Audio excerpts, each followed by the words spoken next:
Welcome to Of Darkness and Light. My name is Daphne Garrido, and I want to talk about the humanitarian efforts that I want to undertake with Helping Hands. I want to talk about the recovery home for schizophrenics that I would like to create. I thought of a cute name that I would call it myself, which is just Home Tree. If you've read Princess Starlet and the Icon, you know that that's the Duco tree.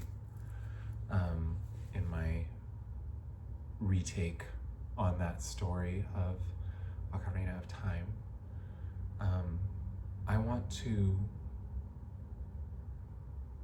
heal schizophrenics with a place that allows them the chance to rest without boundaries, that try and put their minds into rigid programs, that allows their creature comforts to come with them into a private place that is supported, that has community that is available, who are not just other disabled people, that has an animal sanctuary built in, so people can work with animals if that's their therapy, that has the biggest garden it can have for people who want to work in the garden.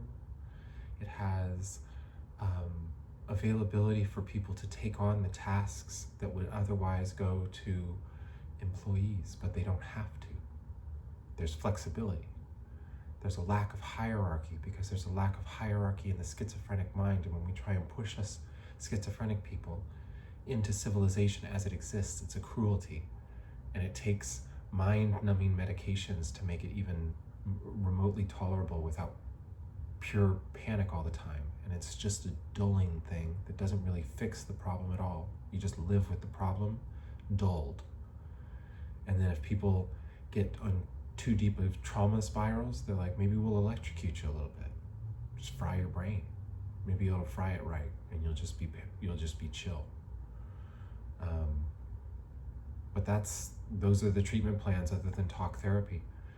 And when you don't have familial support, and you are a schizophrenic person who, say you are a yogi and you crack your kundalini open and you do it too soon, through that perspective of breaking yourself open, there are a lot of those people that would not call that schizophrenia, though they are exhibiting schizophrenic symptoms because they do not work within the westernized psychology paradigms. Those people would be welcome. We need to break boundaries of language, and if we stop stigmatizing the word schizophrenia, we can admit that there's a lot of schizophrenic people who walk around and don't admit it. And then we can start healing everybody. But there's people who have very acute schizophrenia that comes with executive dysfunction, that has extreme consequences in the life of that person. And these are the people we have classically seen as lost causes. And I'm saying I am a lost cause to many people, and I feel that energy coming at me, and I am refusing to take the place of a genocided person. And I know I'm better already, even though I still have executive dysfunction, which causes me to make that angry face sometimes and say stuff that's a little intense, more intense than I would like. But I am saying my executive dysfunction is the truth, which is it's a brain block on doing certain things that are organizational, and the trauma induced from people trying to jam me back into society when I don't fit there with my brain is terrifying. And I was shouting out for help in the same exact way for a long time, saying I'm autistic. And that is wrong, dude. There are lots of autistic people who are like, I'm autistic. You don't need that help. And I'm like, okay, what's really going on? Why am I like able to feel different people's personalities simulated inside myself when I'm writing? Why do I feel all these vibes coming at me from all different directions? Maybe I'm schizophrenic. Maybe that's why I get paranoid about what's going on too, and not being taken care of, and lash out through a consequence of my schizophrenic executive dysfunction. It's like I hit that brain wall and I get angry about how I still don't have the help that prevents me from living without trying to fight my way into that brain space. Because I am the happiest cookie in the world if I'm just living, and I know everybody else is too, and so there's a frustration there where they're like, how do we know that you're not just gaming, dude? Yeah, no, it's we can diagnose people. I can be diagnosed, but I need help to do it, because I have executive dysfunction that is shutting me down from doing it without somebody to like literally kind of like plan my my healing path to disability. Because as a traumatized, disabled, schizophrenic person who has severe executive dysfunction in that way of like planning and organizing and doing forums and stuff, it's just like a no-go. It's just like I'm waiting for somebody to do right. And it's just an extreme situation for me because I'm a trans woman, because I don't have family. And there's a lot of people who have bipolar disorder or other afflictions that they work through with psychiatrists that don't admit their schizophrenic symptoms because they're scared, because they know what happens. Because this happens, you don't have any friends, everybody's scared of you. And then but that's the thing, is like, there's a spectrum of schizophrenia, but there's a line where it becomes really brutal and a product made through trauma into the wiring of your brain. And these people are blown open at the top in a way where they cannot function in society as it exists, but they still have so much to offer. And it can be art. I was saying art therapy before in a previous video, and I just want to say, I think you come to this place, you get your room, you plug in your PlayStation 3, you set all your stuff up, you set up your computer, you get to take your time, dude. You don't get jammed right into things. Food comes to you, or you can go eat it in a nice place where other people are sitting around. You can go outside. There's not stupid rules about like what time you can walk out of your room that make it feel oppressive. People are trusted where they can be trusted. And it's like, yo, we're trusting these schizophrenic people because we're gonna bring schizophrenic people who are traumatized in a way where it's clear. They need rest. They need recuperation. We're not worried about them going stab crazy because we're not traumatizing them. And that's not what really happens, dude. Schizophrenic people goes inward hurting. And it's shouting and being mean and being crazy. And the crazy is scary. But it's not really scary to someone like me. I would sit right next to a schizophrenic person and I just talk to him, dude. Like somebody who's got issues, man. But like, this is a place for people that can fit into, it's like, this is a place for people that really want to pursue this non-medical healing path, non-pharmaceutical healing path. Pharmaceuticals can be involved too, that's cool. But it's just like, I don't know how big it is, I don't know how small it is, but I know that this needs to happen so we can prove it. Because if we have an animal sanctuary and a garden and a library and playstations, and we have a system where people get to create art or write journals or record journals or just have one-on-one sessions with counselors, and it leads people towards reconciling what's real and what's not with their delusion of their schizophrenia, it will lead them to becoming a healed schizophrenic, which is somebody whose subconscious and them are in lockstep. And I'm not quite there, but I'm almost there. I'm like, That's a thing. My process was writing. And so I was writing from my subconscious, and things would come out right from the beginning where I'm like, I have to write the word pornography here. I have to write the word porn. That's crass. And I just like, it's such a laugh now because I wrote all of these essays that were so over personal. I put them up on the internet, and I started writing fiction, and I was pushing all my own buttons of like crassness. And there is no line I will not cross. And it's the Beekeeper of the Dark proves the hell out of that. And I'm scared. I have a chapter 4 of Beekeeper of the Dark that starts with a guy. I forget what show he's watching. It's a funny show to be watching, but he's blowing his gun, and it's just like talking about how it tastes like chrome. It's nice. I never did journals on Beekeeper of the Dark because I didn't want people to know how just sick I am, because I was laughing so hard writing all of that. If you know what those stories are, they're the most transgressive thing I've ever written. I said Last Rites of Empire was, and then when I watched the journal back, I was like, that's not true, dude. Beekeeper of the Dark is the most transgressive thing anybody could ever write. And there's more chapters, because I just want to like roast every American toxic personality to the deepest core of their subconscious, taken to absolute maximums. That first chapter takes my cheeseburger and my Monster Energy drink problem and puts it on the guy who was with the person in Enumclaw who got killed by a horse. Let's just say that. But yeah, I hope, people can handle this little swerve from my almost straight delivery, just about my little humanitarian home tree. But that's the thing, is like, schizophrenic people need to have fun.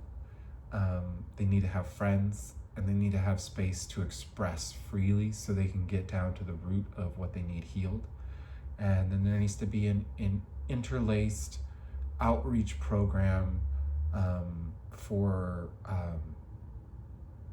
conflict resolution with peers of their past, and invitations to communicate with mediators in place when it's necessary, if it's possible to get that agreement. But like, I was in a situation where I really needed someone to talk to me, because my heart is always going to be really, really sad and sore, and I'm going to be holding that trauma inside my whole life. And I tried to get rid of it. I tried to scream it out. I tried to scream it out 100 times. Why can't I let go of this person? Just let it go. Because I got schizophrenic, traumatized, when I was like in the middle of hoping they'd reach out. I was like in a place where I was really lonely, and I had given them a letter, and I was really hoping they'd reach back out, and I was trying to be patient, but I was thinking about them a lot, and I started messing with Blue Lotus tea, and it started messing with my head, and then I got abused, and it got triggered off, and then I reached out like a crazy person. And so I have this deepest trauma with a person who won't even communicate with me ever about why they won't communicate with me, and they won't forgive me for the bad things I said, and they won't apologize for the things that they hurt me with before, and they won't heal the trauma with me. So all my writing continues to be talking about those problems, and like my subconscious still trying to guess about why, and create art, and then try and get it through to them, because nobody's there. There's no peer mediation publicly available for schizophrenics with the informed knowledge that it's actually needed anywhere. And so I'm just talking to people who are looking straight past me and are saying, you need to take your power back, dude. You need to stop being obsessed about this girl. It's like, okay, I guess I'll die crying about them while they have a restraining order on me. Luckily, schizophrenia is a protected disability under the Vulnerable Adults Protection Act or something just like that in Washington State. And even if you're undiagnosed, if you can prove the symptoms via displayed behavior through records, medical records, through partial diagnoses, through a diagnosis on the back end as you're going into court, it doesn't matter. You can't be hit with a restraining order because that itself is abuse that exploits the disabled person's disability, because it is factually proven that schizophrenic people have executive dysfunction that works in responsive ways, and that I can factually prove that the night I was served a restraining order was the night I lost my job and panicked all over the internet and uploaded some of the saddest videos ever and sent them out, and was screaming and crying and freaking out. And it's like, yeah, dude, that lost my livelihood, and it inflamed my executive dysfunction outcomes because I was so embittered that I didn't get help, and that society made it so much worse. And so that's my pill to swallow. But that's the thing, is that we can find other schizophrenic people who have other needs other than like a peer mediator outreach program, and that could be integrated into the program, because I'm just one kind of schizophrenic person. And yeah, we can help schizophrenic people move on from there, integrate with society, find a place. Like if they are artists like me, help them get going as a person that doesn't need to live off of disability or go work a grocery store job, because we know, hey, look, this person's got great art. We can get them rolling, connecting with some means of living this way, maybe connected with that and disability. But that's the thing, is people with schizophrenic executive dysfunction often, I presume, fall deeply into debt, and that is a huge stress because they cannot handle any part of it. They can't even file taxes, dude. And so it's like, I'm just like spiraling until people figure out I have to have it wiped clean because I can't write in forms, dude. But it's like, yeah, I wanted help from many people to get a lawyer for me and to help me file bankruptcy, and nobody would help. And the stress spiraled, and I'm embittered about that.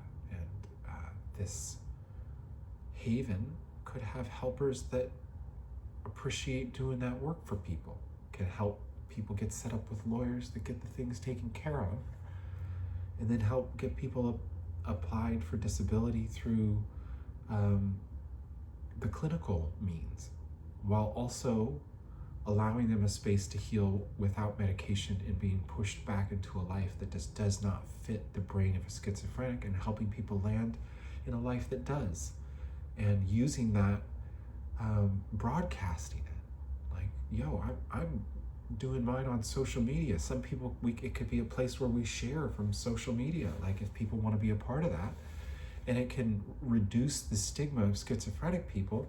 And I'm telling you, more people will say they're schizophrenic as soon as the stigma comes down, and more people will get the help they actually need. We'll have less people in spiritual psychosis, because a lot of those folks have some kind of schizophrenia, and only the severe cases really need to get separated out. It has to do with the executive dysfunction. So that's my story. Thank you for listening.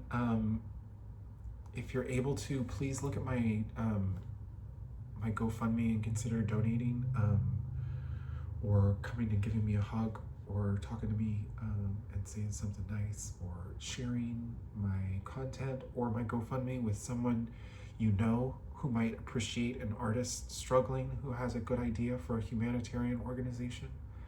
There's got to be some way for me to get a little support in the short term, and I really hope that somebody out there who's watching can think of somebody new they could send it to and ask, or just ask on my behalf so I don't have to give my bad examples. So anyways, have a good one.